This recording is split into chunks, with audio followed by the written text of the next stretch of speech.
We're fortunate this year to not only have 3 outstanding speakers, we're blessed to have them speaking about areas that are critical to everyone in this room. The implementation of the California Private Post-Secondary Act of 2009 is in full swing. It's taken 2 governors, several years, and a lot of sweat and tears to get us where we are today. The 2 constants in this evolving scenario who are with us today have been Brian Steger, Interim Director of the Department of Consumer Affairs, and Joanne Wenzel, Deputy Bureau Chief of the Bureau of Private Post-Secondary Education. I learned this morning that Brian has been engaged in some urgent business at the Capitol, so he won't be able to join us today, but we are privileged and happy to welcome Joanne Wenzel, Deputy Bureau Chief, Private Post-Secondary Education.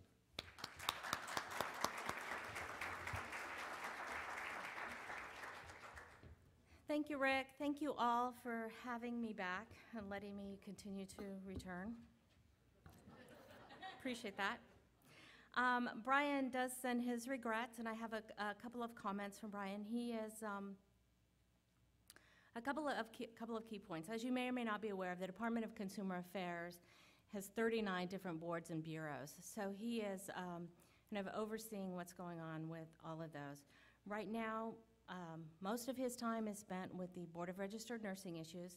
In case you haven't heard, the sunset provisions that would keep the Board of Registered Nursing going through 2016 were vetoed by the governor.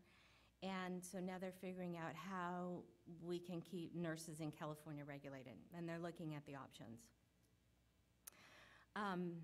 Other than that, the other thing I guess that's important to talk about that he was going to talk about is our BREEZE project. BREEZE is a new database system for the Department of Consumer Affairs.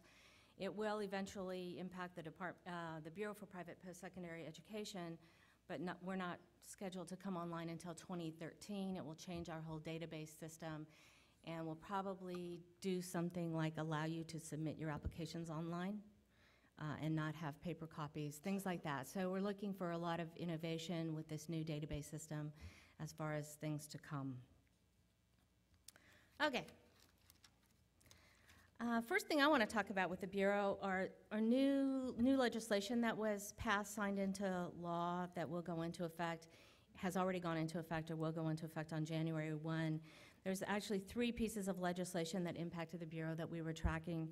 Assembly Bill 611, authored by Gordon, it requires additional disclosures for institutions that are offering unaccredited doctoral degrees.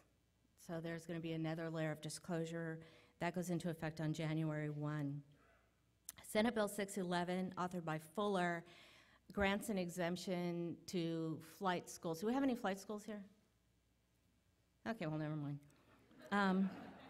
Senate Bill 285, if you're interested in opening a flight school, go out and read that. You may be exempt. Senate Bill 285, Korea, which actually does not impact the education code, but it's a penal code, goes into the penal code, and it creates the selling of massage certificates, certificates of completion, transcripts, anything that would indicate the completion of a massage therapy license or a massage therapy program in order to get licensed. If any of that is forged or falsified, it is now criminalized, and you're guilty of a misdemeanor if you're caught doing that. Of course, none of you would do that. Karen, look around. Assembly Bill 1013, which was a Higher Education Committee bill, it was basically cleanup legislation. It made changes to Section 94904 of the Act, which impact the ability to benefit. Of course, it doesn't take into consideration the ability to benefit requirements that went into effect on July 1 at the federal level, but it does allow the Bureau to take into consideration alternative ability to benefit tests. And Section 94920 of the Act, which has to do with cancellation of enrollment agreements for non-Title IV schools. And what it did was brought section 94904 A8B in consistent with 94920. I know you all wrote that down. Basically, it'll all be in the text of the act when it goes into effect, and it'll be available on the website. On to regulations. Over the past, how long have we been in existence? 18 months, almost 2 years now. We have promulgated 3 sets of regulations. Those regulations are available on our website. The final set is not included because it's not yet published, but you can find it on the order of adoption. The order of adoption, for those of you that aren't familiar with the process, is what we submit to the Office of Administrative Law and say, this is the text we want to adopt. That was approved by the Office of Administrative Law in September, goes into effect on October 19th. And those final regulations do include the performance fact sheet and the annual report, collection of data, a few other things. So you might want to go read those. Any questions so far? Good. Okay, staffing, because it's always a question about staffing. I think 2 years ago I was standing here, maybe even last year I was standing here. Oh, last year I was standing here and I had 7 staff, 5 staff, something like that. We now have 50. So we've had some, obviously, some of our exemption requests approved, and we have proceeded with hiring. We have, our first round of exemptions were for our licensing staff, and we got 9 exemptions for our licensing unit. And they have been functioning. I'll talk more about licensing and where we are with the backlog there.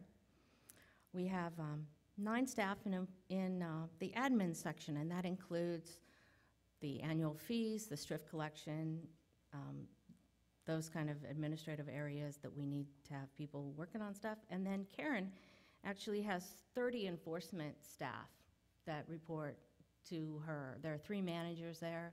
It's as if you were in her session earlier, you see that we have a Northern California compliance inspection unit. We have a Southern California compliance inspection unit. We have a complaints unit and a discipline unit. So we actually have a group of people that actually go through and process our disciplinary actions. Okay. More update. Licensing. And I know this data is weird because we have been tracking this. We haven't cut this off. We've been tracking this since basically February 1st of 2010, when the first batch of emergency regulations went into effect. And keeping in mind that we did not get staff to process applications, at the time that we got staff to process applications, we had a backlog of about 1,200 applications. We have since, probably since that time, but we have it since February 1 of 2010. We have processed 1,022 applications. We have 394 applications pending assignment.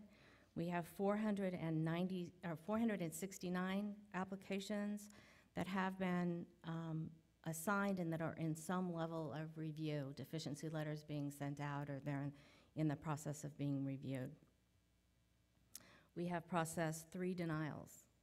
So I thought we had more than that. I think it was more like 5 denials. Denials do not appear on our website, but they're all, they are appealable.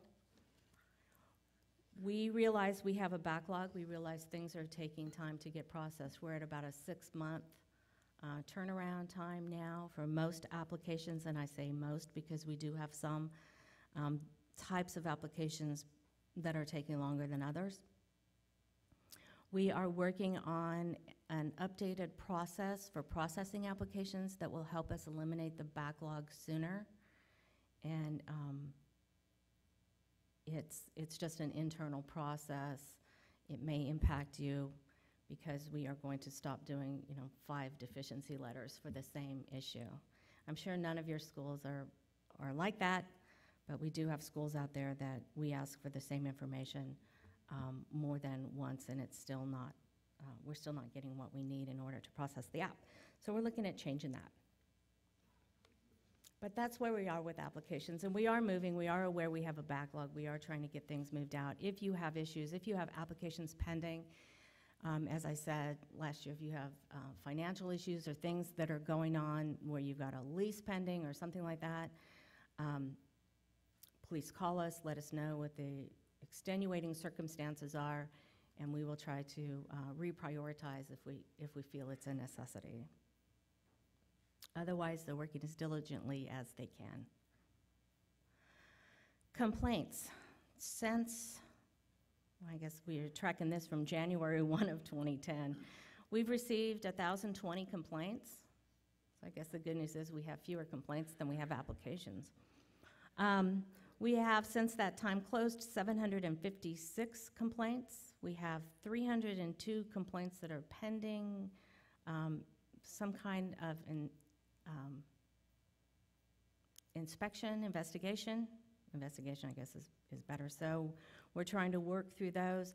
We did not get enforcement staff until later in the process, sometime after the first of the year, I think April, we finally got approval to hire. So we're working on a backlog for that also.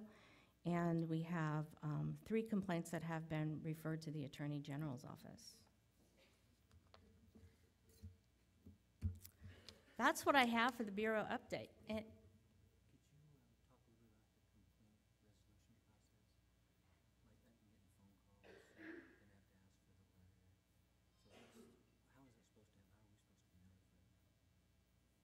oh, is Karen here? Karen, could you come up and talk about the complaint resolution process? Here's one thing, I know I've been coming here for a long time, and I know that for the longest time I was the only person in the Bureau, or for a period of time I was the only person there.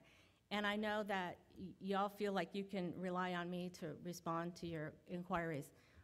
What I have come to the realization of over the last month or so is I am no longer the best person to call for everything. So if you call me up and you ask me a question such as what is the complaint resolution process, I will defer to Karen. If you ask me a question about an application, I will defer to Lisa because I know that I am not the best person to speak to that. So it's not that I don't love you, you know I do. It's just that I am not the best person to answer that question, okay? So I won't do it if I can, but oftentimes I will defer, like now, to Karen. I'm sorry to put you on the spot. Yeah. Rick's sorry to put you on the spot. Yeah, you look sorry.